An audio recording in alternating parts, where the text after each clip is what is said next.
নিদ্রা যাওয়ার দোয়া। বিস্মিকা আল্লাহুম্মা আমুতু ওয়া আহিয়া। হে আল্লাহ, তোমার নামে আমি মৃত্যুবরণ করি এবং তোমার নামেই আমি জীবিত হই। বুখারী 5836, মুসলিম 4886।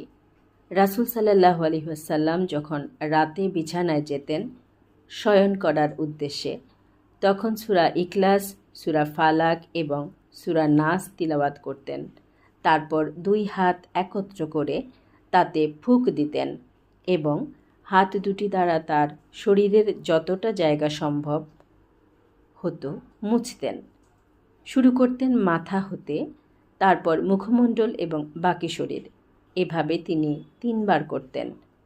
বুখারী 5323, 5867, মুসলিম 1723, আবু দাউদ 4972।